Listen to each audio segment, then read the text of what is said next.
Bueno, gusto en saludarlos nuevamente. Mi nombre es Leonardo Rossi.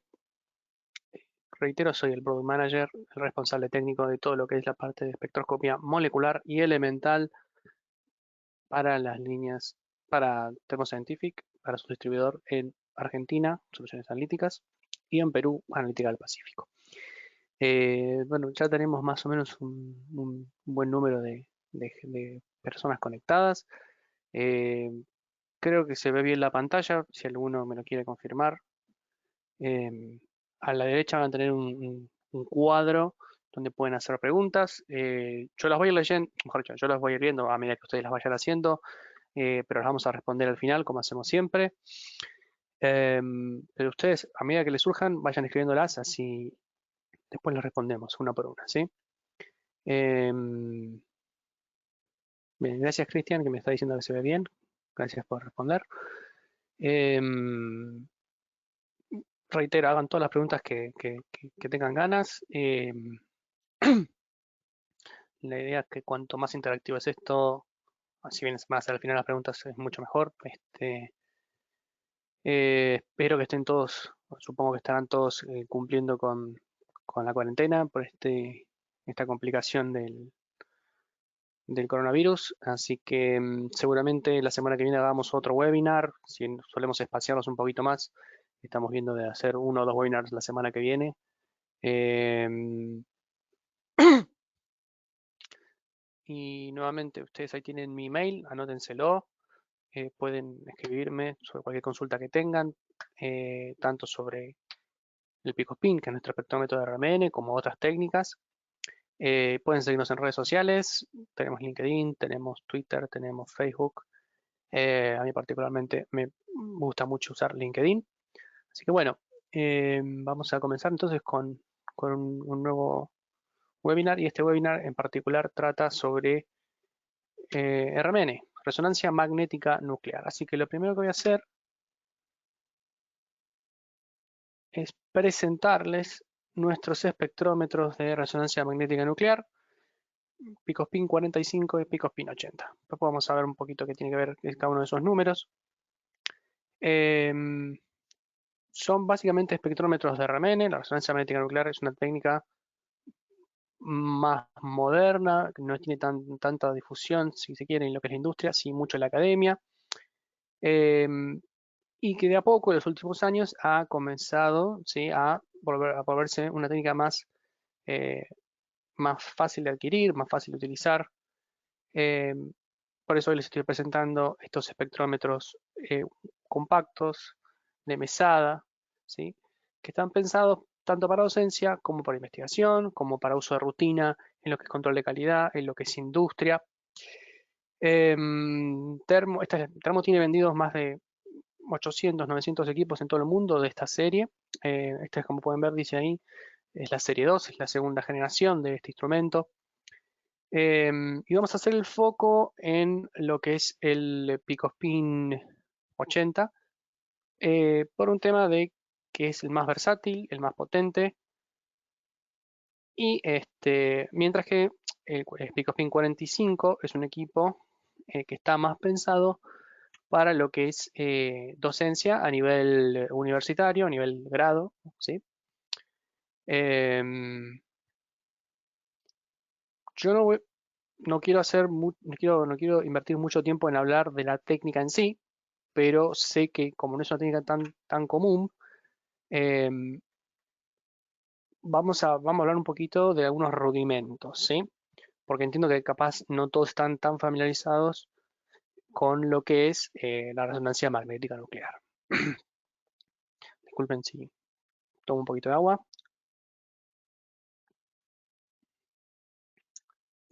Bueno, entonces básicamente el principio de la resonancia magnética nuclear, a grandes rasgos y sin complicarnos mucho con la teoría, em, viene de que ciertos núcleos de ciertos átomos tienen un momento magnético no nulo, o sea, distinto de cero, que puede orientarse ese momento magnético en un campo magnético externo, ¿sí? Es decir, si yo tomo un conjunto de moléculas de un solo compuesto, esos momentos magnéticos van a estar distribuidos al azar, pero si yo coloco un campo magnético externo, puedo orientarlos a favor o en contra de ese campo magnético, ¿sí? La verdad, el fenómeno físico es un poco más complejo. Lo que vamos a estar viendo nosotros es, lo que vamos a estar midiendo en realidad es lo que sería la precesión, ¿sí? Del conjunto de momentos magnéticos de la muestra. Pero lo importante que tienen que tener ustedes es, necesitamos un campo magnético externo muy fuerte, necesitamos que haya un momento magnético en los núcleos y vamos a estar trabajando fundamentalmente con los núcleos de los átomos de las moléculas. Moléculas, cuando digo moléculas, generalmente estamos hablando de moléculas orgánicas, vamos a estar trabajando casi siempre con átomos de hidrógeno. La resonancia magnética nuclear generalmente se trata de átomos de hidrógeno, se puede usar otros núcleos, tradicionalmente carbono 13, se puede usar fósforo, se puede usar flúor, pero el gran desarrollo y el grueso de lo que es la resonancia magnética nuclear es con átomos de hidrógeno. Entonces, esto es muy similar a cualquier espectroscopía. A grandes rasgos, si yo no tengo un campo magnético externo, o sea, a la izquierda de este diagrama, donde el campo magnético es cero, donde el potencial del campo es cero, esos momentos magnéticos van a estar sin ninguna orientación preferencial. A medida que yo aplico un campo magnético cada vez más intenso, es decir, a medida que me corro hacia la derecha en este diagrama, lo que puedo generar es un split, o sea, una separación entre un nivel de energía, ¿sí?, inferior y superior. Inferior, el nivel, si quieren decirlo, el nivel de menor energía, el nivel más estable va a ser el que esté a favor del campo y el que esté en contra va a ser el de mayor energía, por ejemplo, ¿sí?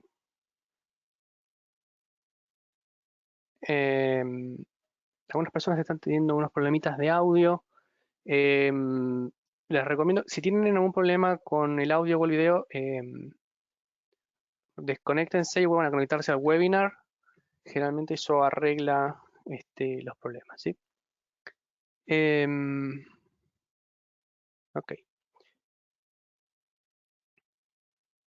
Entonces, como estábamos diciendo, yo tengo que generar un nivel basal y un nivel excitado, ¿sí? Luego, excitar del nivel basal al nivel excitado, de alguna forma, en este caso va a ser con radiación electromagnética, con una que va a tener la longitud de onda de radiofrecuencia, o sea, estamos hablando de ondas de radio propiamente dichas, o en la longitud, o la frecuencia de las ondas de radio, y lo que vamos a hacer es excitar de un nivel al otro, y medir la energía que nos devuelve el sistema cuando decae del nivel excitado, ¿sí? Esto es, si quieren, es, a ver, nuevamente, a grandes rasgos, es similar a lo que puede pasar con un visible, con un espectrofotómetro UV visible. O sea, tengo un nivel basal, excito con luz, la muestra absorbe, ¿sí?, y decae. Solo que acá vamos a estar midiendo, en el RMN vamos a estar midiendo fundamentalmente cuando el sistema decae y devuelve la energía que absorbió.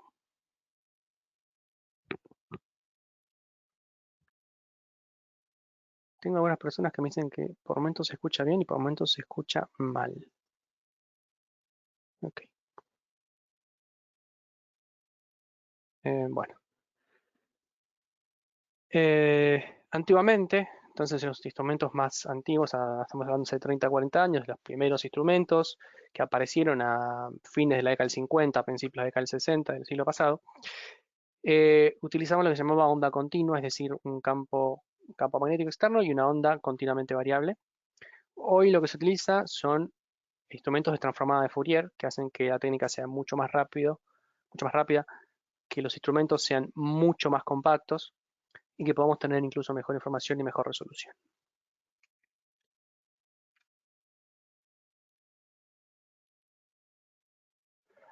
Bien, entonces, seguramente, decía, habrán escuchado hablar de resonancia magnética nuclear, pero aplicada, por ejemplo, a medicina, ¿sí? Entonces, lo que podemos tener cuando tenemos un espectrómetro de resonancia magnética nuclear es tanto resolución espacial o no, como resolución en frecuencias o no. Entonces aquí arriba, en este cuadro, acá arriba a la izquierda, lo que pueden ver es instrumentos y los más sencillos, lo que llaman Time Domain, NMR, o sea, resonancia magnética nuclear, pero de tiempo, que miden tiempo de relajación, nada más. Son equipos más sencillos, si quieren, que no tienen ni resolución espacial ni resolución de frecuencia. Simplemente miden ciertos parámetros de relajación y hacen alguna correlación. Generalmente el uso más tradicional es con el contenido de aceite en semillas. Y eso nos da información sobre alguna propiedad relevante. También se usa, por ejemplo, en la industria petroquímica. Si vemos arriba a la derecha, lo que tenemos es una resonancia magnética típica, digamos, de medicinal, ¿sí? Que no va a tener resolución en frecuencia. No me interesa ver cuáles son las frecuencias, cuáles son, que nos va a dar información de los compuestos en sí, sino que me interesa ver cómo reaccionan distintas partes de un tejido, en este caso, bueno, sería un cerebro, ¿sí? Eh, al estímulo de el campo magnético externo y la radiación. Entonces, puedo tener resolución espacial porque puedo hacer un mapa de color donde veo cómo reaccionan distintas zonas del cuerpo humano, de un tejido, al estímulo, en base, por ejemplo, al contenido de agua, ¿sí? Y si hay mayor o menor densidad de agua o por ejemplo, en el caso de un tumor, ¿sí? En la parte inferior de este cuadro, el inferior izquierdo, tenemos lo que sería un espectrómetro de RMN tradicional, un espectrómetro de investigación, ¿sí? En química, que lo que hace es resolvernos las frecuencias para poder obtener información estructural de un compuesto que yo estoy poniendo en el espectrómetro. Esto es lo que, digamos, el primer desarrollo que hubo, como les mencionaba, los primeros espectrómetros de la década del 50, y lo que se usa fundamentalmente al día de hoy, tanto en lo que es química orgánica como en lo que es biomoléculas como proteínas. Finalmente, abajo a la derecha lo que pueden ver son equipos que tienen tanto resolución espacial, ¿sí? Como de frecuencia. Son equipos más avanzados, también de uso medicinal. Lo que nos van a permitir, si pueden ver ahí el gráfico, bueno, van a ver que hay está marcados como ciertos picos dicen por ejemplo, coque, que son colina y no me acuerdo cuál es el otro, pero son básicamente neurotransmisores o biomoléculas, ¿sí? Que entonces acá lo que podemos hacer, además de ver el mapa de colores que veíamos antes, es también identificar ciertos neurotransmisores o ciertos compuestos en un tejido. Eso ya sería lo más avanzado y lo más completo. Pero nuevamente, los que están a la derecha de este gráfico se utilizan fundamentalmente para lo que es medicina, mientras que los que están a la izquierda se utilizan para control de calidad, para química analítica, para síntesis, etc. Entonces nosotros nos vamos a enfocar en el sector de la izquierda y abajo, ¿sí? Equipos, o sea, un RMN, el PicoSpin tiene fundamentalmente eh, espectros resueltos en frecuencia. Bien, entonces, esta diapositiva está bastante densa, bastante rica en información. Vamos a ir de a poquito. Lo que les presento acá en el gráfico a la derecha es básicamente la molécula de isopropanol, de 2-propanol, una molécula pequeña, relativamente sencilla, y su espectro de RMN medido en el PicoSpin 80. Fíjense lo siguiente. El isopropanol tiene 1, 2, 3 átomos de carbono, un átomo de oxígeno, y fíjense que tiene 8 átomos de hidrógeno. Acá están, digamos, marcados explícitamente un átomo de hidrógeno unido al oxígeno acá arriba. Luego 3 y 3 en los metilos terminales, ¿sí? Y uno que no está marcado explícitamente, pero se entiende que está, que es el que corresponde al carbono del medio, ¿sí? Entonces tenemos 8 átomos de hidrógeno, y como yo les mencioné antes, en espectrometría con espectroscopía de resonancia magnética nuclear, fundamentalmente vamos a estar midiendo núcleos de hidrógeno. Ahora bien, yo tengo 8 átomos de hidrógeno, pero no tengo 8 señales, ¿sí? Pueden ver que aquí lo que tenemos son 3 conjuntos de señales, acá abajo, ¿sí? Luego lo que hay es un zoom en 2 de estas señales en particular.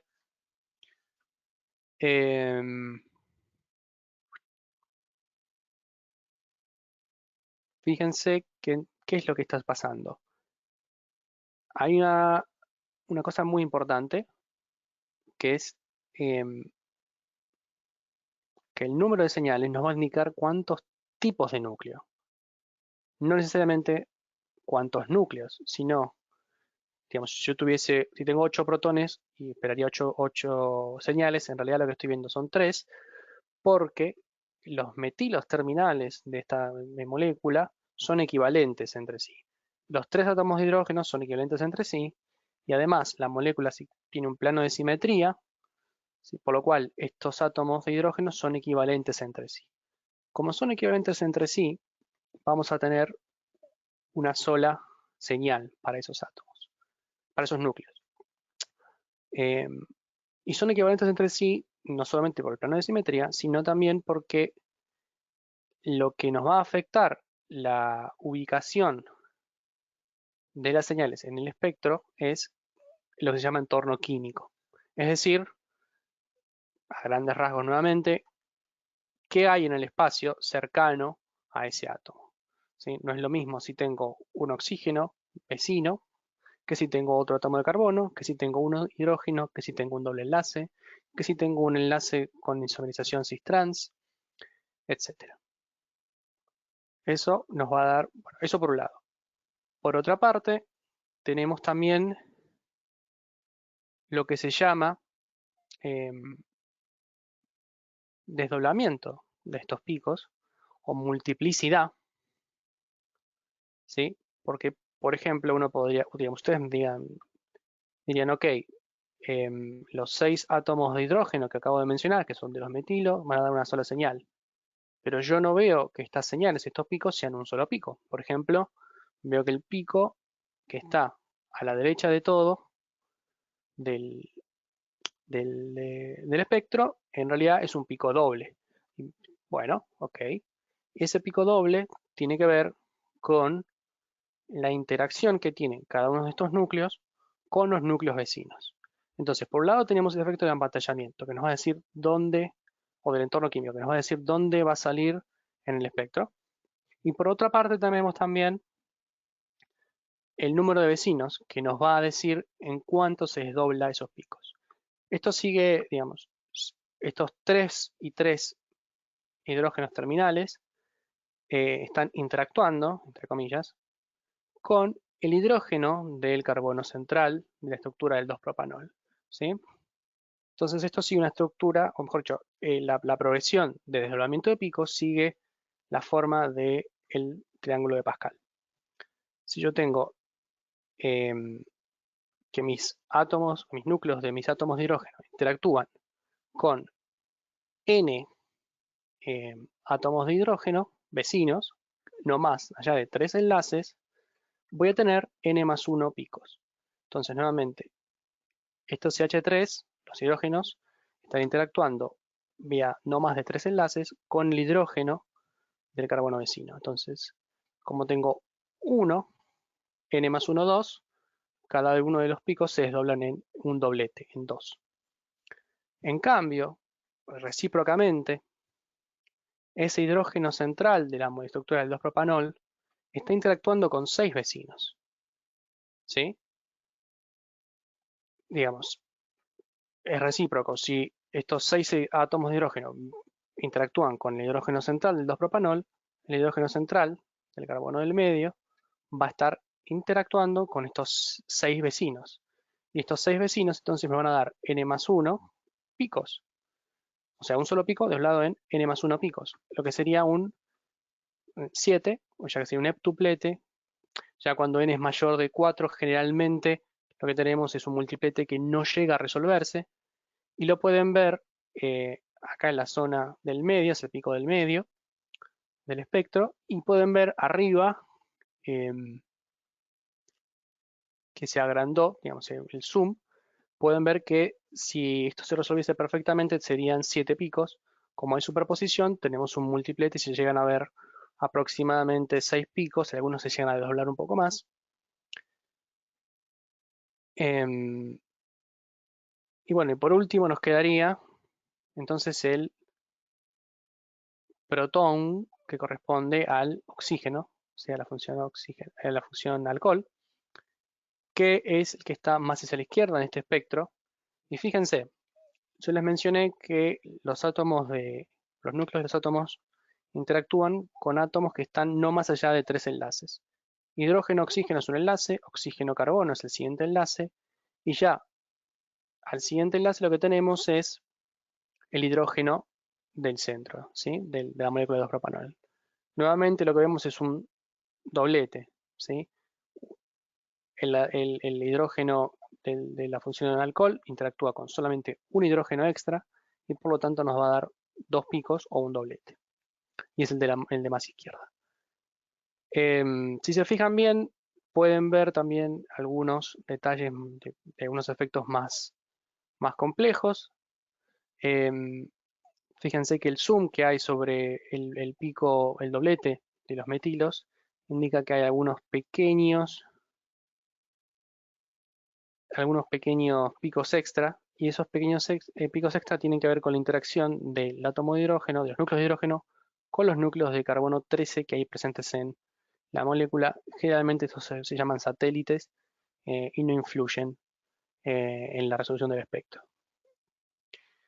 Ahora bien, estos picos también tienen una intensidad relativa, tienen un área que se puede integrar, y esa área también nos va a dar información de la cantidad proporcional de protones y se puede usar para cuantificar, ¿sí? En RMN para cuantificar se utiliza siempre un patrón interno de masa conocida y de señal conocida, pero se puede hacer. Bueno, resumiendo, pueden ver que digamos, si no están familiarizados con esta técnica, es una técnica que da mucha información estructural y espectros muy ricos en información, ¿sí? Eh, no hay casi, o hay muy pocas bases de datos comerciales de RMN, porque generalmente digamos, ya si uno tiene un espectro de un compuesto puro, da muchísima información y es fácil de conseguir, y casi todas las moléculas orgánicas pequeñas y medianas están tomando sus espectros y se consiguen en bases de datos de uso público, ¿sí? Ok, entonces, pasando en limpio, es importante la ubicación en el espectro, el número de señales que tenemos, que va a ser proporcional al conjunto de los distintos conjuntos de átomos de hidrógeno que tenemos, o núcleos de hidrógeno que tenemos. La intensidad relativa va a ser proporcional al número de protones y vamos a poder usarlo para cuantificar. Y la partición de esas señales, si es un doblete, un triplete, un multiplete, nos va a dar información sobre núcleos adyacentes, que no estén no más allá de 3 enlaces. Eso es lo fundamental que yo quiero que ustedes se lleven si no están familiarizados con la técnica.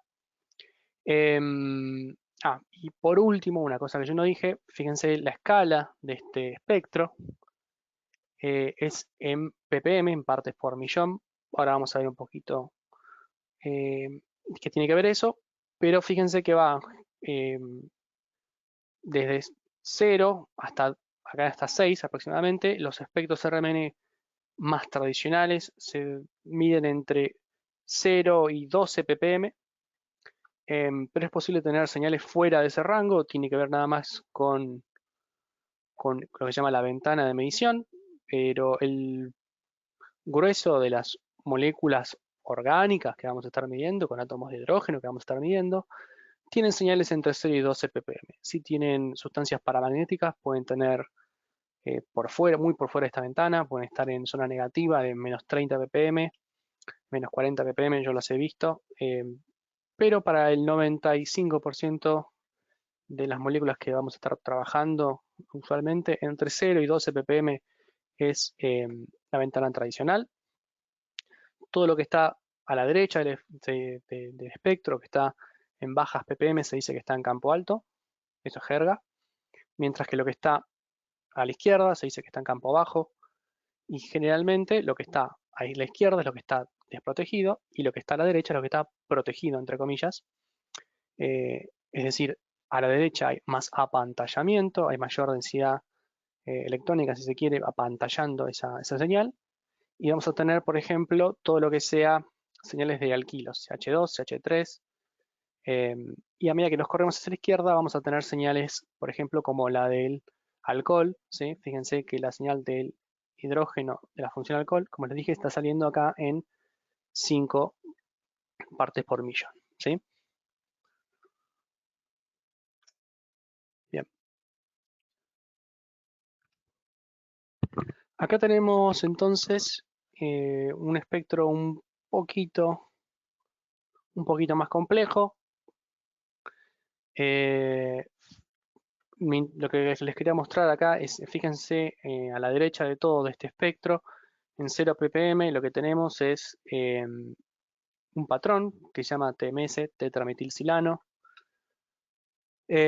Antiguamente todos los solventes que se utilizan para medir en RMN tenían TMS, ahora no todos, pero es una buena referencia. ¿Sí? Ya siempre sabemos que va a estar saliendo a la derecha de todo el espectro y lo podemos usar como referencia por ejemplo, para medir lo que sea un líquido puro. ¿Por qué? Porque es importante tener eh, una señal de referencia que sea tanto o de la muestra, si sabemos que está pura, o de solvente. En el caso de los solventes que se utilizan para RMN, generalmente estamos hablando de solventes deuterados, ¿sí? Es decir, que no van a tener o que van a tener una señal muy propia, muy pequeña respecto de la señal de mi muestra. Si no, yo lo único que voy a medir es la señal del solvente. O sea, yo puedo, por ejemplo, em, la, el solvente más típico es el cloroformo deuterado. Em, si yo ese cloroformo no está deuterado, lo único que voy a estar midiendo es la señal de hidrógeno que corresponde al cloroformo. Y eso me va a tapar, porque va a ser mucho más intenso, las señales de mi muestra. Entonces uso un cloroformo que está deuterado en un 99,5, 99,8% y me queda una pequeña señal residual que yo puedo identificar rápidamente que corresponde al solvente y referenciar todo mi espectro en base a eso. Nuevamente, hay gente que está teniendo problemas con el audio, traten de reconectarse al webinar y generalmente se arregla.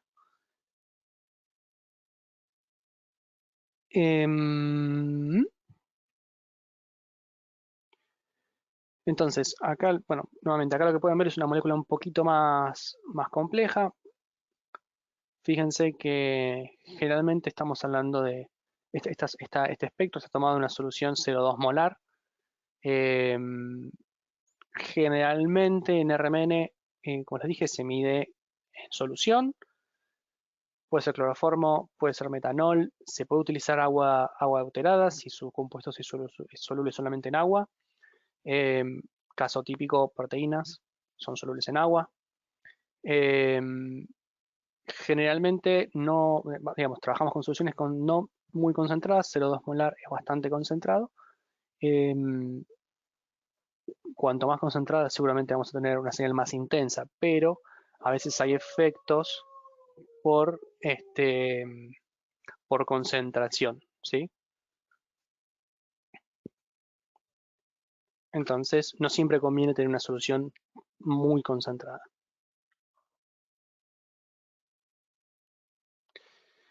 Ok, entonces, les dije que les tengo que explicar un poquito de dónde viene esa escala de partes por millón. Bueno, tenemos que dar un paso antes y es hablar del campo magnético que yo les mencioné que es necesario para poder medir el RMN. La intensidad del imán del instrumento que hace el campo magnético, ¿sí? Si bien la unidad correcta es medirlo en Gauss o en Tesla, generalmente en realidad lo que pasa es que se da en megahertz. Y este es el parámetro fundamental para el espectrómetro RMN, ¿sí? Es lo más importante. ¿Por qué sea megahertz y no en Tesla? O generalmente, porque tiene que ver con la frecuencia que va a tener la energía necesaria para excitar un núcleo de hidrógeno, ¿sí? Entonces, esa va a ser como la frecuencia central, si se quiere, en megahertz, y es directamente proporcional a la intensidad del campo magnético. Mayor campo magnético, mejor sensibilidad va a tener mi instrumento, de eso no hay duda. La sensibilidad aproximadamente va o es proporcional al campo magnético a la 1.5, elevado a la 1.5.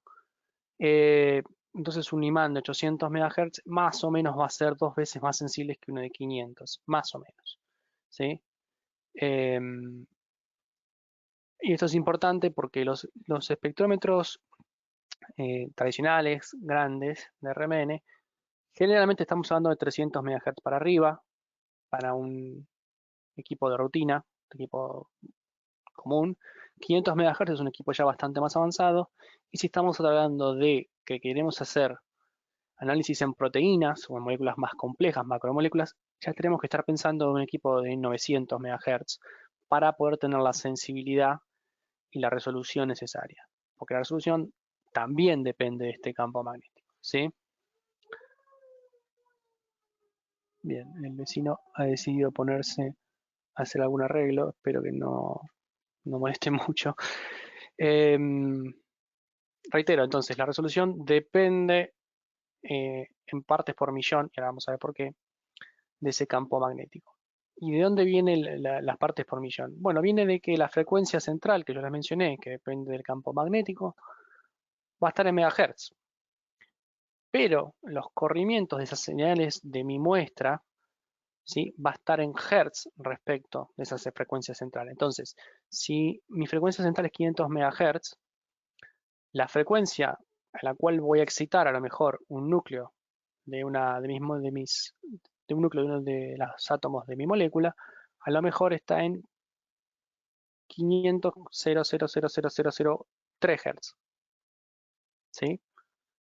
Entonces, lo que yo voy a ver es una diferencia de Hertz. Hertz sobre megahertz me da resolución en partes por millón. Y esto también es una ventaja porque nos permite independizarnos en un espectro, ¿sí? Del instrumento, en el sentido de que la molécula, el espectro de la molécula medido en un RMN de 500 MHz, en uno de 800 o en uno de 82 MHz, como es el pico spin, 80, van a verse iguales y van a salir los corrimientos, o vamos a tener los picos con el mismo corrimiento, porque lo que yo estoy viendo es cuánto se corre en Hertz respecto a mis megahertz. ¿Sí? Entonces es una escala relativa, yo puedo independizarme de la potencia del instrumento. Eso nos da obviamente que sea reproducible, que yo pueda moverme de un espectro a otro y que alguien que haya medido un espectro de un compuesto en Europa hace 10 años, yo lo puedo usar hoy como referencia en mi investigación, en un espectrómetro de otra marca, con otro campo magnético, con otra resolución. Bien. Por último, a mayor campo magnético, cuanto más intenso ese campo magnético, menor va a ser la dispersión, ¿sí? Y mejor voy a poder resolver esos picos.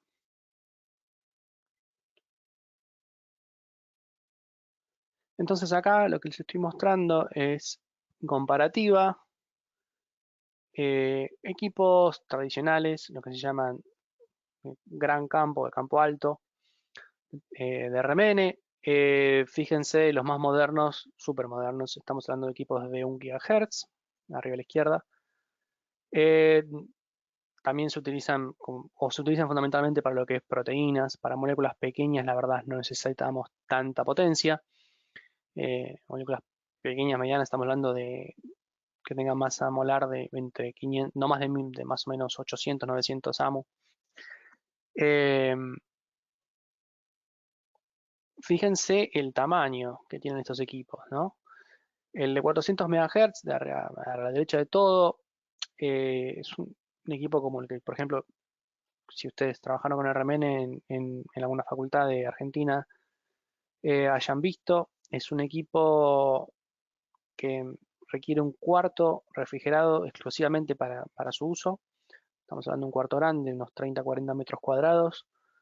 Un costo operativo importante en lo que es refrigeración, porque utilizan imanes superconductores de 12, digamos, con un doble circuito de refrigeración, primero con helio líquido y ese con un secundario de nitrógeno líquido. Requieren un operador dedicado, ¿sí? Alguien que esté ahí noche y día prácticamente midiendo, usando el equipo y trabajando con el equipo. Y si ya nos vamos entonces a los equipos de 900.000 MHz, son todavía mucho más grandes, mucho más monstruosos eh, y con muchos más requerimientos. Por otra parte, un equipo compacto como los Picospin de Thermo Scientific son equipos que no necesitan ningún tipo de refrigeración. No necesitan mucho espacio de mesada porque, fíjense, yo les mencioné que el Picospin 80 pesa 20 kilos y tiene más o menos de dimensiones 50 por 40. No necesitamos ni siquiera un cuarto especial. Es razonable que esté de temperatura controlada, pero no tiene que estar completamente, digamos, no tiene que estar refrigerado y más allá que cualquier otro equipo. Y fundamental, no necesitamos un operador dedicado. El Picospin está pensado para ser muy, muy sencillo de usar. Y ahora vamos a ver un poquito más sobre eso. Entonces, fíjense la comparativa. Los equipos grandes, de imanes superconductores, son equipos que se usan fundamentalmente para investigación, se usan para ciencia básica o aplicada, y están fundamentalmente en universidades, ¿sí? En un campus. El Picospin tiene un poco otra función, si bien es importante, digamos, se puede usar para docencia, obviamente, pero el énfasis está en que esté también en la industria, que esté en la mesa de control de calidad, que pueda estar en la mesa de síntesis, pero de una farmoquímica, etcétera.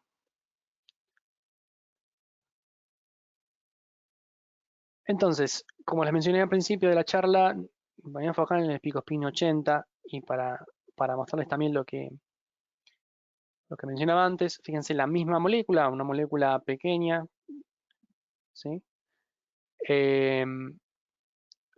El primer espectro corresponde a, el primer espectro corresponde a el Picospin 45 con 16 escaneos, ¿sí? Esto es muy similar a un RMN, perdón, un infrarrojo, o sea, el mayor número de escaneos, mejor resolución, mejor relación señal-ruido. Fíjense, la misma molécula con un solo escaneo en un Picospin 80, según el espectro marcado como número 2, acá a la derecha, en el medio, eh, tiene prácticamente la misma resolución. Y a medida que yo hago más escaneos, voy a mejorar la resolución y la sensibilidad de mi espectro. Nuevamente hay gente que me dice que no se escucha o se corta. Por favor, reconéctense.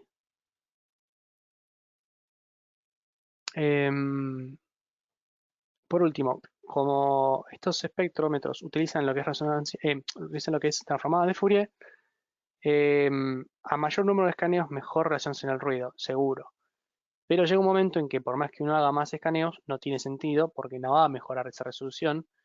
Entonces, en general, 16 escaneos, 32 escaneos es lo razonable y es algo que nos va a llevar entre 4 y 5, entre 3 y 5 minutos. ¿Sí? Se pueden hacer 8 escaneos para una medición rápida y va a andar bien. Si uno quiere hacer algo un poco más exacto, con mejor resolución, se pueden hacer 16, 32 escaneos. Si uno tiene tiempo, puede hacer 128. Pero generalmente no es necesario y ya con 16 escaneos tenemos un muy buen espectro. Con 8 escaneos tenemos un buen espectro y con 32 tenemos un excelente espectro. Entonces, nuevamente volvemos a las características del Picospin 80.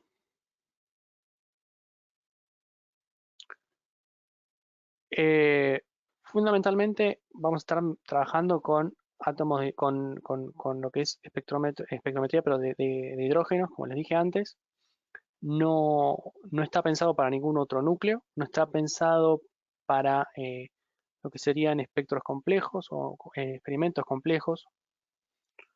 El Picopin está pensado para estar siempre prendido y siempre andando y listo para medir.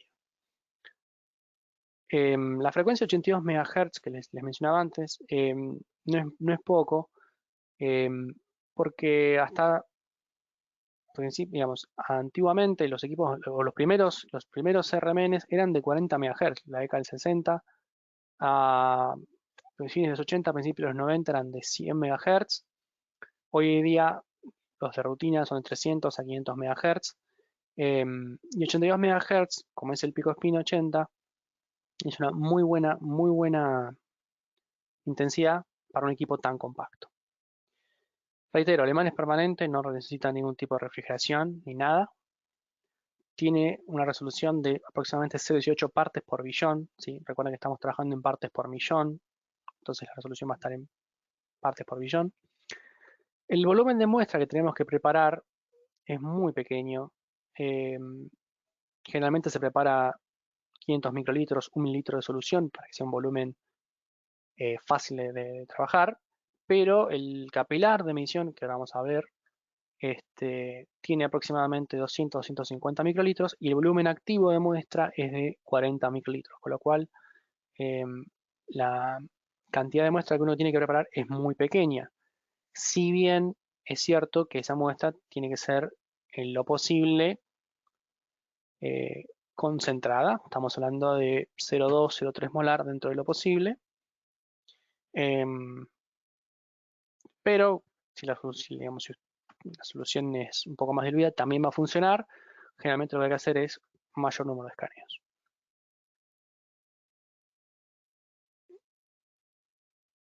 Bien, ¿a qué me refiero entonces cuando digo capilar de medición?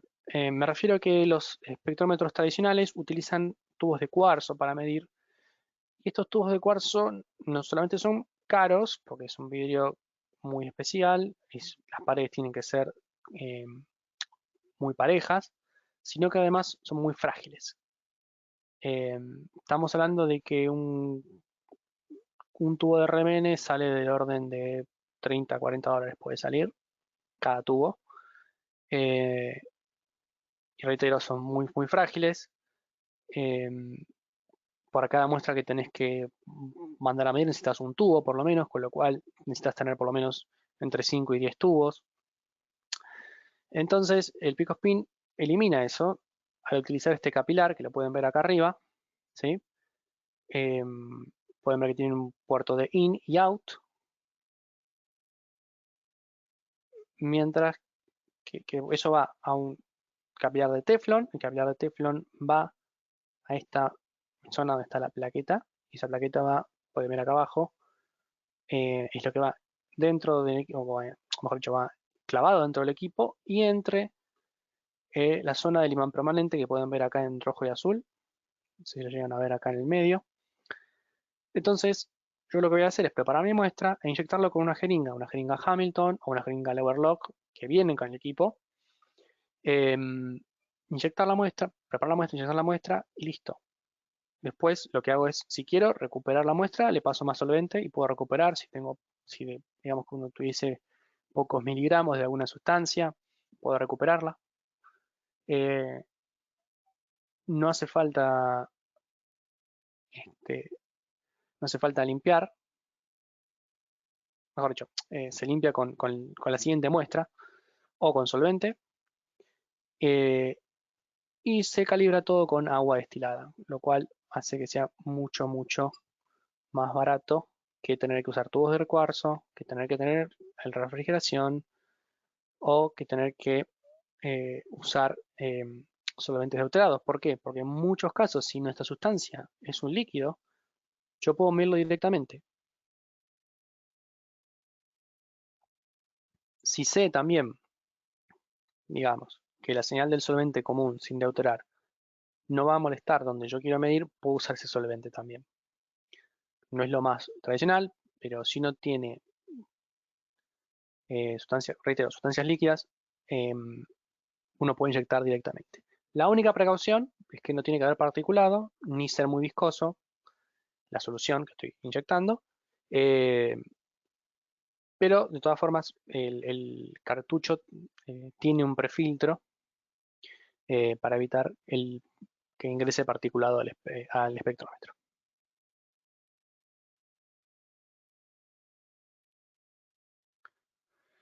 Acá lo que pueden ver entonces es dentro de este cartucho ya la zona activa de medición. Fíjense que viene el capilar de Teflon, una zona que es el capilar de cuarzo propiamente dicho, y alrededor de ese capilar de cuarzo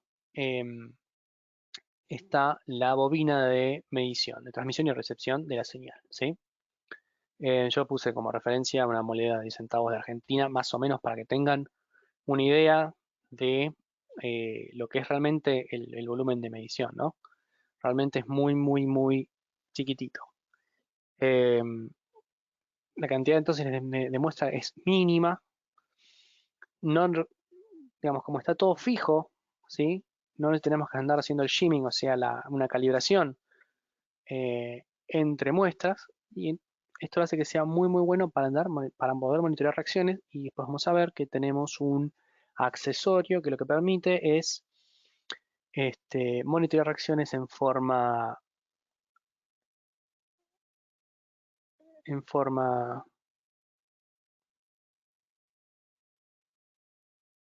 automática.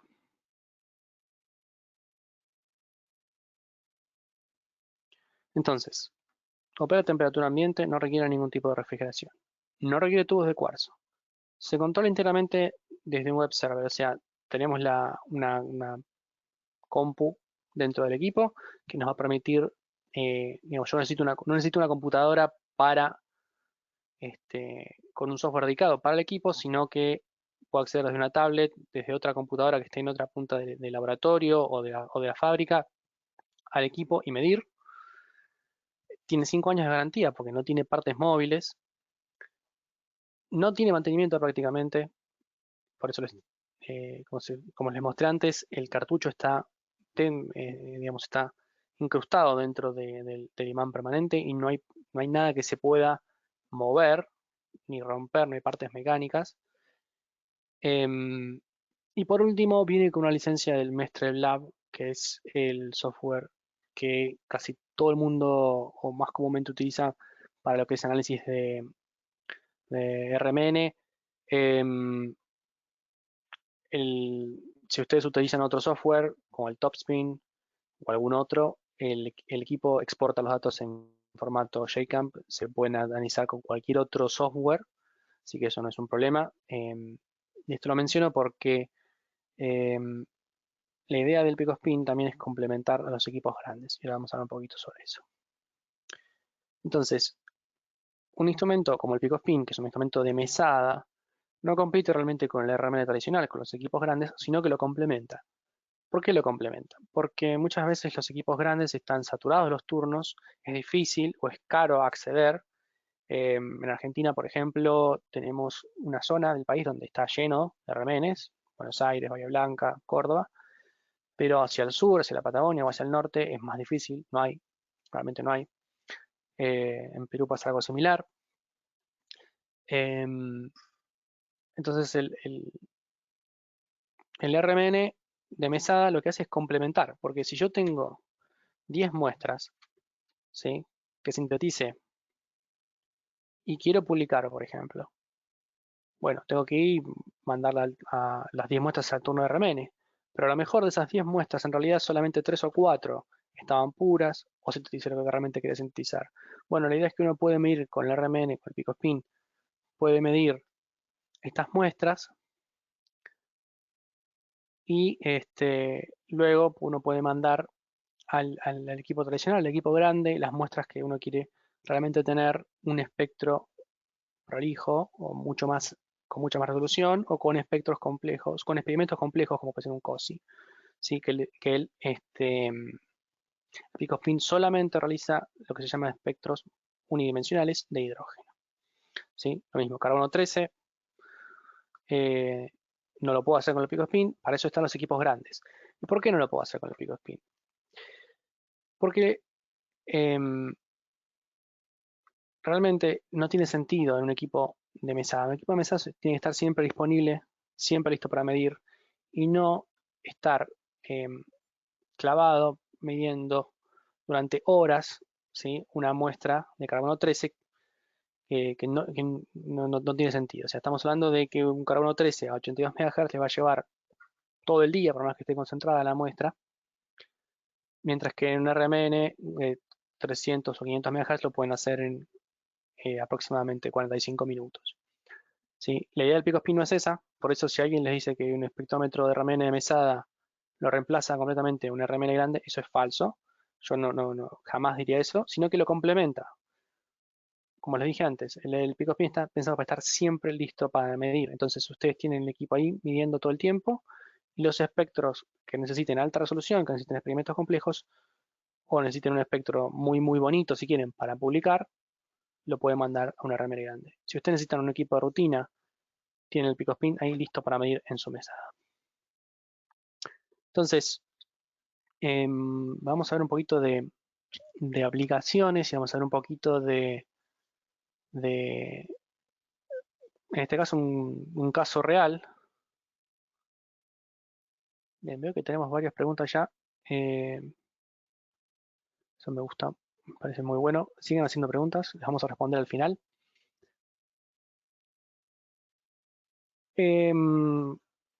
Esta es una molécula también relativamente pequeña, no muy compleja. Esto es un caso real, digo real porque es en parte de mi tesis doctoral. Esto es un compuesto comercial que fueron los primeros compuestos que utilicé para hacer complejos metálicos. Ácido 3,4,5-tetroxibenzoico. Esto se compra en Sigma, ¿sí? No es muy caro. Fíjense una cosa, esta molécula en particular tiene un plano de simetría, ¿sí?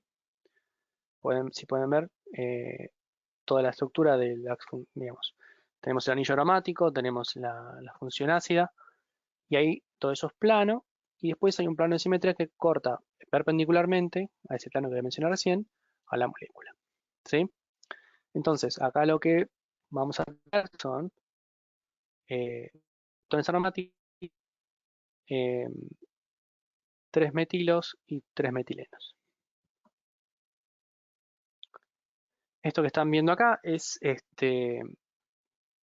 espectro RMN tomado en el espectrómetro de 500 MHz exactas. Fíjense, es un lindo espectro, no hay nada, nada raro. Yo lo que hice fue marcar acá los picos, los metilos aquí, los metilinos en el medio, la señal de cloroformo deuterado y los dos protones aromáticos. Ahora comparen esto con el espectro para la misma molécula tomado en el pico spin 80, ¿sí? Fíjense, como les mencioné antes, obviamente a alta resolución logro resolver mejor los, los picos, pero las interacciones están bien, las señales están bien. Acá se ve un poco de ruido en la línea de base solamente porque estoy haciendo un zoom muy grande. Si me alejo un poquito, van a poder ver que incluso en el caso del pico spin 82, la muestra estaba más concentrada y logramos ver incluso el pico del ácido carboxílico. ¿Sí? Entonces, lo que les quería mostrar es, fíjense, que la misma molécula en los dos equipos nos está dando prácticamente la misma información. ¿Sí? Yo en este caso no, digamos, en un 500 MHz no gano más información resolviendo los picos de los metilos terminales, porque yo ya sé que son los metilos terminales. No tengo nada nuevo ahí. Y bueno, esa molécula era importante porque yo lo que hice fue trabajar con con el ácido gálico, perdón, con el 3,4,5-trihidroxi, ¿sí? Para sustituirle cadenas carbonadas largas. Fíjense que de los etilos ahora pasamos a cadenas de 18 carbonos. Esto se ha tomado también en un espectrómetro de 500 MHz. Lo que yo les quiero mostrar acá es, fíjense que ni siquiera un espectrómetro de 500 MHz logra resolver las cadenas carbonadas de una molécula ya un poco más grande, ¿sí? Pero así todo, yo logro obtener información. O sea, no siempre necesito resolver los picos para tener información útil. Y ese es el mensaje que les quiero dar. O sea, no piensen que porque es un equipo de campo abajo eso no voy a tener información útil. Todo lo contrario, el Pico Spin 80 les da muchísima información.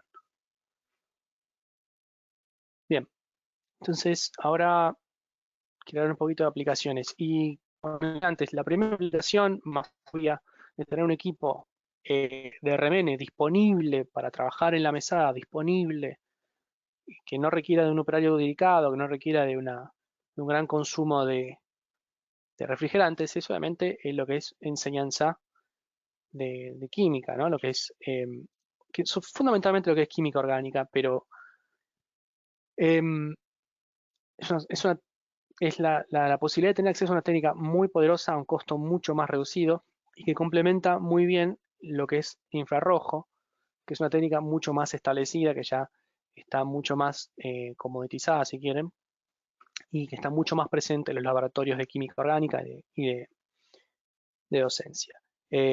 Con infrarrojo van a tener información, obviamente, de los grupos funcionales, y con RMN van a tener información estructural de sus compuestos. Y otra cosa, el RMN es muy bueno también para identificar cuando hay impurezas, que a veces por infrarrojo no salen porque esas impurezas son muy similares en grupos funcionales o quedan tapados si tengo un grupo funcional con una señal muy intensa. Entonces, estas dos técnicas se complementan muy bien. Y nuevamente, el énfasis es en el equipo de 80, siempre hacemos el énfasis en el equipo de 80 MHz por un tema que sabemos que en Latinoamérica los equipos de investigación y docencia muchas veces se comparten, ¿sí? Bueno, otra aplicación más industrial, hemos vendido un equipo para esta aplicación en particular en Argentina, y tiene que ver con análisis del contenido total de hidrógeno en una muestra de hidrocarburo, ¿sí? Esto es un análisis de rutina que se realiza en el desarrollo de naftas, de combustibles. Utiliza simplemente un patrón de hexametilisiloxano para la cuantificación, como yo les mencioné antes. Siempre que cuantificamos en RML necesitamos un patrón interno. Y básicamente lo que hacemos es tomar una muestra del compuesto, agregarle una cantidad conocida de hexametildisioxano, generalmente 200-300 miligramos, a la muestra líquida, ¿no? del combustible, tomar un espectro, 8 scans, y hacer una proporción entre la intensidad o mejor dicho, las integraciones de las señales para el patrón y para la muestra. Sabiendo eso y sabiendo la masa molar y la masa de la muestra y del patrón, podemos obtener el porcentaje de hidrógeno para la muestra que estamos midiendo. Y reitero, en este tipo de aplicaciones hemos puesto a punto el método en una refinería acá en Argentina y la verdad es que uno tarda casi más tiempo en preparar la muestra que en medir y analizar los datos. Fíjense realmente la velocidad que les permite, el tiempo que les permite ahorrar un espectrómetro de RMN. Ok, más preguntas. Bien. Otra aplicación de hidrocarburos es el análisis de Ron y Mon. Este es un análisis que se utiliza con patrones de Ron, o sea, Research Octane Number, o sea, el número de octanos en la nafta. A mayor número de octanos es mejor. Pero bueno, ¿cómo se realiza el día de hoy? La verdad es que toma una serie de patrones de RON, un número de RON conocido, y se las procesa en un motor. O sea, se las pone se hace combustionar un motor y eso puede llevar horas por muestra. Acá lo que pueden ver entonces es, para distintos patrones de RON, el, los espectros RMN, los espectros protónicos de RMN, y la idea es que se arma una correlación entre estos patrones, el espectro de RMN, y el RON de una muestra incógnita. Esto, perdón, requiere un poquito más de trabajo, requiere armar un buen modelo, pero una vez que está armado el modelo y que usamos siempre los mismos patrones, es mucho más rápido que empezar a quemar combustible en un motor.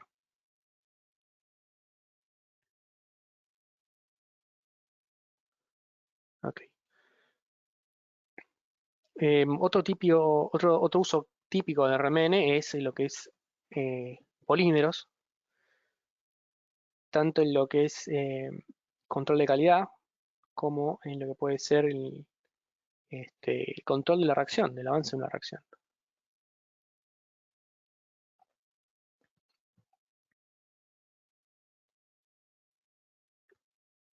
Entonces acá lo que tenemos es simplemente el espectro para distintas materias primas, ¿sí? Fíjense que en este caso son todos muy parecidos. Y esto lo que nos permite es mejorar la producción y la eficiencia, ¿sí? De una línea de producción de polímeros. Esto es una herramienta más, ¿sí? En lo que puede ser el control de calidad, pero es una técnica que hasta hace no mucho no estaba disponible en la línea de producción, porque fíjense que el equipo es tan pequeño que lo pueden tener prácticamente al lado de la línea de producción o la recepción de materia prima, ¿no? Y pueden además analizar tanto la materia prima como la reacción como el producto terminado. Y ahora vamos a ir a eso. Otro ejemplo en polímeros es el seguimiento de una reacción, ¿sí? El capilar es de Teflon, como yo les mencioné. Entonces, en principio, mientras no se forme un precipitado, yo puedo tomar el crudo de la reacción, ¿sí? Inyectarlo en el pico spin y evaluar cómo está evolucionando esa reacción. En este caso es un ejemplo de una industria en Estados Unidos. Para un copolímero, ellos lo que hacían o lo que hacen, es simplemente seguir la intensidad, la proporción de eh, dos señales y así ir viendo cómo evoluciona la polimerización. Normalmente lo que se hacía es, fíjense, a la izquierda tienen el espectro medido en el pico spin 45 y a la derecha en un 400 MHz. Ellos tenían que tomar las muestras y enviarlas a medir. Al día de hoy lo que tienen es con un pico spin 45 un equipo que está in-house todo el tiempo listo para medir cuando hacen cada batch, ¿sí? Y fíjense que la información es comparable.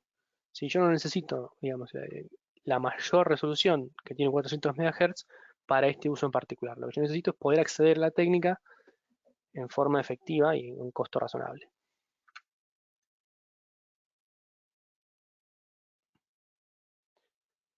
Este es un uso quizás un poco más nuevo. Esta otra aplicación lo que habla es sobre el uso de herbicidas a base de acetililida que no son tan comunes. Obviamente cuando uno habla de herbicidas habla de glifosato, o todo el mundo piensa en glifosato, pero bueno, hay muchos otros herbicidas. Y en este caso hay toda una familia de herbicidas derivados de acetililida que se utilizan en otros cultivos, como puede ser el maní. Y hay un problema, o mejor dicho, según si isomeriza o no isomeriza este enlace amida, que pueden ver acá arriba, va a ser distinta la metabolización y la biodegradación de la molécula, ¿sí? Entonces, fíjense, acá pueden ver los dos isómeros de un congénero de un miembro de la familia de estos herbicidas. Fíjense lo que está marcado como 1 y lo que está marcado como 2. Hay 3 zonas de interés. Y fíjense que si estamos en la configuración trans del enlace o cis, cambia rotundamente las señales del medio del espectro y nos puede determinar si estamos hablando de uno u otro de los isómeros, ¿sí? Y esto es algo que prácticamente la única técnica rápida que no requiere consumibles para determinar isómeros o para diferenciar isómeros es RMN, ¿sí? Se pueden hacer algunas cosas con cromatografía, pero esto es mucho más rápido, no necesito una columna especial ni nada. Y reitero, esto es importante para poder tener un control de, de- de lo que es contaminación, pero también eh, es importante poder determinar cuál de todos estos miembros de esta familia de distintos herbicidas efectivamente fue utilizada o está siendo utilizada, ¿sí? Acá pueden ver, por ejemplo, fíjense que lo que está variando es la cadena que está unida al nitrógeno de la amida. Y bueno, en el último espectro que está abajo de todo, hay también una cadena lateral más corta. Son todos espectros muy similares y como yo les mencioné antes, em, posiblemente en infrarrojo, por ejemplo, los espectros serían muy similares porque tienen los mismos grupos funcionales, ¿sí? Mientras que en UV-Vis no vamos a ver nada, muy poco va a variar el espectro UV-Vis de estos compuestos entre sí. En cambio, por RMN tenemos una técnica relativamente barata y relativamente rápida para poder identificar entre distintos miembros de una familia de herbicidas. Y reitero, esto es bastante importante en la línea de producción como el control medioambiental, ¿no? Bueno, y otra aplicación típica de RMN, pero que ya la podemos, digamos, sacar de los RMN grandes y llevarla al laboratorio de síntesis es para Pharma, para el desarrollo de APIs.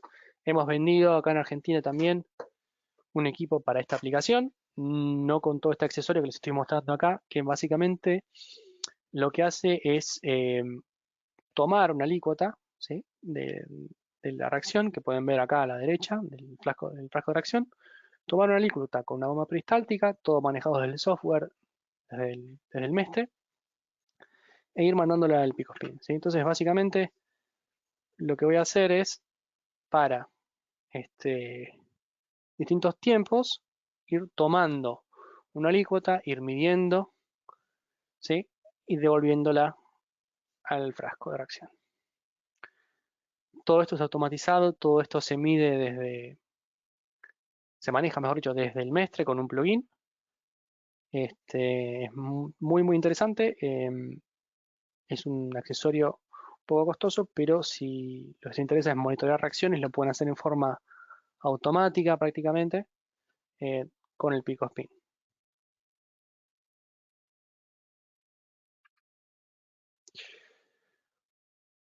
Y bueno, como les decía, tenemos acá equipos vendidos para lo que es desarrollo de APIs.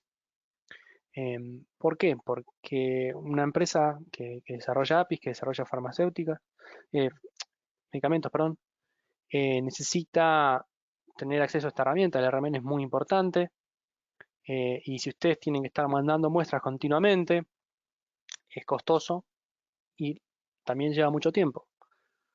¿Por qué? Porque los turnos de RMN de los equipos grandes generalmente están saturados.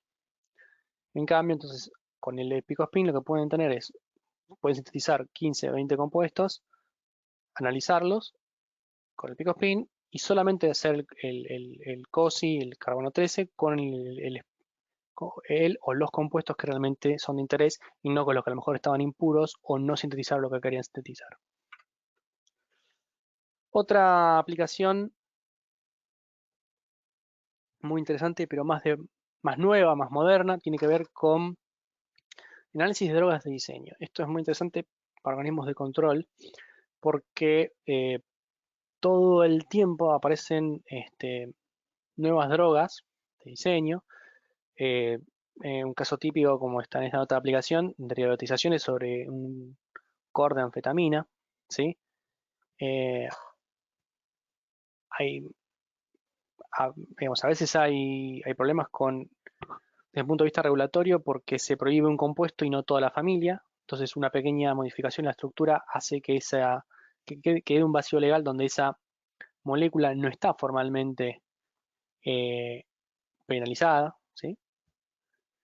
Em, y otras veces lo que sucede es que no tienen un método rápido, confiable para distinguir entre distintos miembros de una familia de compuestos orgánicos, ¿sí? Eh, Acá lo que pueden ver entonces para anfetamina y metanfetamina, abajo de todo, otros compuestos de la misma familia y distintas señales según las sustituciones que tienen a ese núcleo.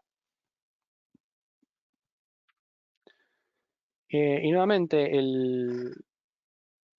dentro de lo que es categoría A, o sea, lo que se recomienda más para identificación de drogas y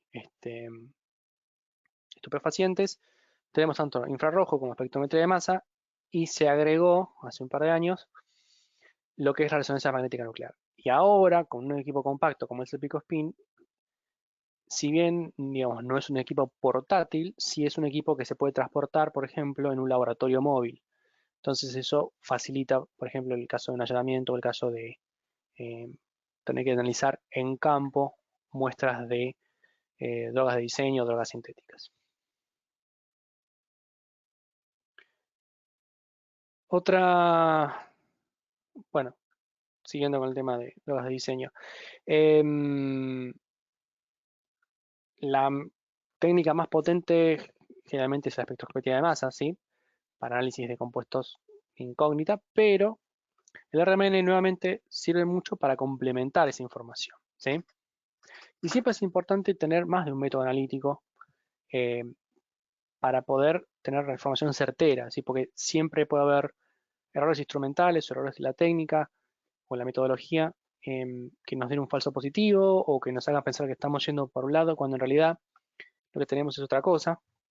Y esta nota de aplicación es un ejemplo de eso. Acá lo que pueden ver es el espectro de RMN para esta molécula. Perdón. Y lo que tenía que ver es que digamos, el match que daba el espectrómetro de masa correspondía al espectro en azul, mientras que el RMN de la molécula dio el espectro en rojo. Entonces, el RMN ayuda, o ayudó, mejor dicho, en esta nota de aplicación, a terminar de definir cuál era verdaderamente la sustancia que se había encontrado.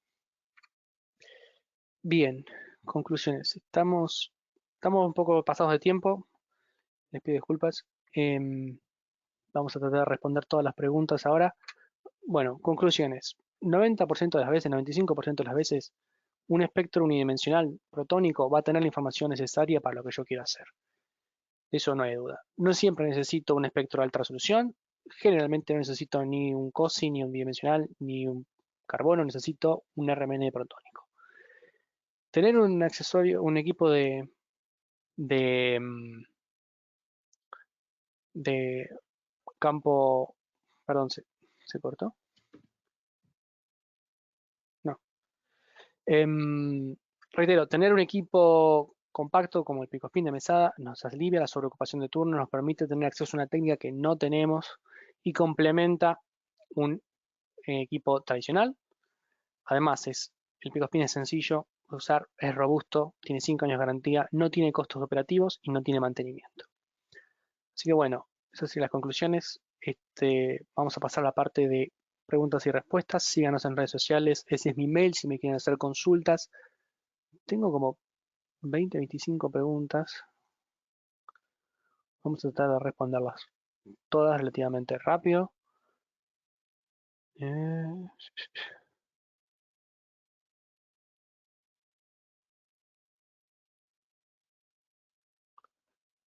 ¿Algún parámetro? A ver, Roxana pregunta, parámetro de la configuración a modificar para aumentar la intensidad. Aumentar la intensidad o la sensibilidad se puede mejorar la concentración. Si la muestra está más concentrada, va a mejorar la señal. Si está muy concentrada, puede ser que haya algún efecto por la concentración justamente interacción entre moléculas, pero primero lo que va a pasar es que va a aumentar la sensibilidad y después van a aparecer esos efectos. Se puede aumentar el número de escaneos para mejorar también la resolución señal-ruido. Eso es todo lo que se puede hacer. Acá me preguntan si requiere una mesa antivibratoria. No, en absoluto. La verdad es que no, porque el imán es permanente y no hay partes móviles. No hace falta ningún tipo de mesa antivibratoria. Se recomienda sí que obviamente, a ver, digo, no hace falta una mesa antivibratoria, tampoco que esté al lado de una centrífuga, obviamente, pero no requiere ninguna precaución más allá de eso. Intensidad de campo magnético. El pico spin 80 son 82 MHz, son aproximadamente 2.1 Tesla. Y el pico spin 45 es 45 MHz y aproximadamente 1.6 Tesla.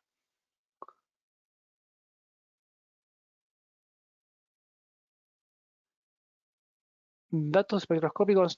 Laura, generalmente hay bases de datos de uso em, abierto y gratis, en particular la SDBS.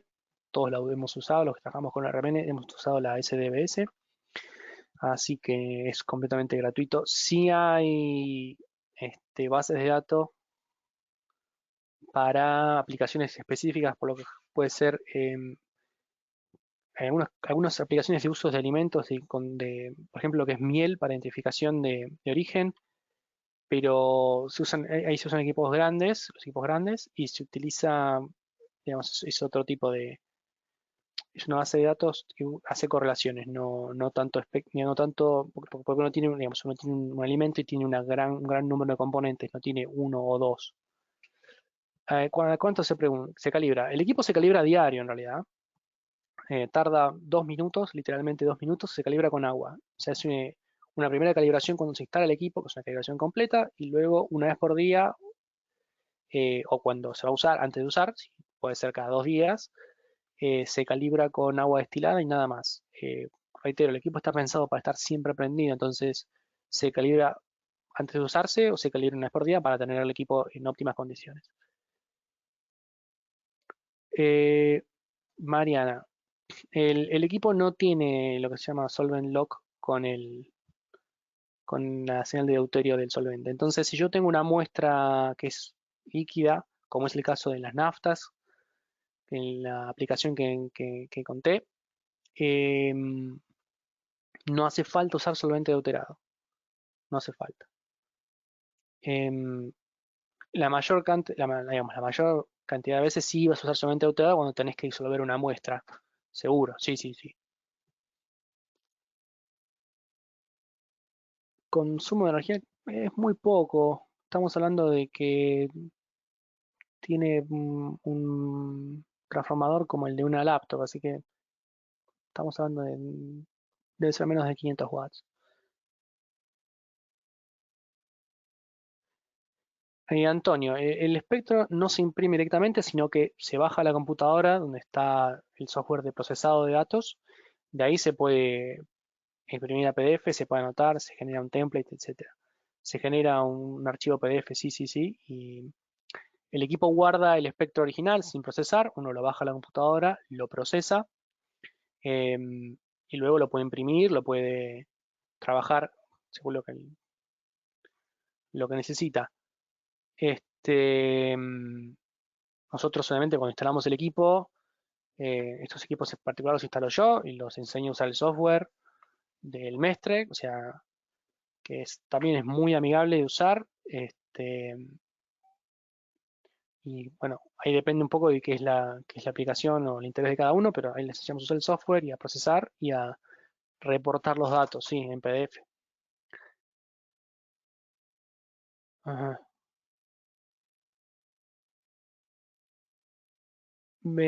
Jorge, para muestras con alta densidad, con alta viscosidad, puede ser un problema porque el capilar es muy finito, entonces no se recomienda utilizar el equipo este, em, para muestras muy viscosas, porque uno lo que puede hacer es al inyectar la muestra levantar mucha presión y bueno, tapar e incluso llegar a reventar el capilar. Pero es la única precaución que hay que tener. José, sí, se podría usar para detectar, se puede usar para detectar cocaína, hay que llevarla, hay que disolverla nada más, pero sí. Cantidad de muestras que requieren los equipos. Viviana, reitero, generalmente se prepara 500 microlitros, 1 mililitro de solución total para tener un volumen manejable, pero ahí vas a tener que disolver algunos miligramos de muestra. Dependiendo de la masa molar, estamos hablando entre 2 y 10 miligramos de muestra en 500 microlitros, 1 mililitro de solvente deuterado como mucho. Y reitero, puedes recuperarla en la muestra, no hay problema. Cristian, te vamos a contactar.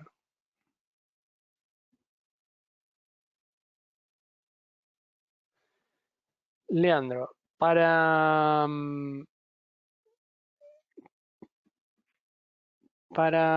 limpiar digamos, ¿qué sucede? Uno calibra con agua, ¿no? Si la siguiente muestra que uno va a medir es acuosa, no hay problema, o un solvente moderadamente polar, no hay problema. Em, si uno va a trabajar, por ejemplo, con naftas, como el ejemplo que les conté, lo que tiene que hacer es un gradiente de polar a no polar. En este caso lo que hicimos fue, pasamos de agua a etanol, etanol absoluto. Etanol absoluto pasamos a tolueno, de tolueno a ciclohexano y de ciclohexano ya pasamos la muestra y purgamos el capilar con la muestra de nafta, ¿no? Em, digamos que uno entonces va a trabajar con muestras de nafta, y lo que hace es limpiar el capilar con la siguiente muestra. Como capilar, les dije, tiene 200-250 microlitros, es poco el volumen que uno necesita, entonces purga con eso. Después, lo que hace cuando uno no está usando el equipo, dice, bueno, terminé por hoy, es dejarlo, tiene que dejarlo con agua destilada. Entonces, lo que hace es pasarle solvente para limpiar lo que sea que haya medido. Si uno estuvo trabajando con muestras que son solubles en cloroformo deuterado o en diclorometano deuterado, bueno, le pasamos cloroformo común, pues no tiene por qué ser deuterado, le pasamos cloroformo, le pasamos diclorometano, metanol, lo que sea, hasta ir a un gradiente, hacer un gradiente y volver a agua y dejarlo con agua destilada, nada más. Em, es, Ese es el uso estándar. Si llegado el caso, llegar a haber una incrustación de algún material, se puede hacer una solución no muy concentrada de hidróxido de sodio, aplicarla en el capilar, dejarla actuar no más de media hora y purgar con agua destilada. Pero eso sería un evento muy, muy raro y estamos hablando de que ustedes no fueron cuidadosos con el mantenimiento diario del equipo, ¿no? Es una cosa, digamos, extraordinaria.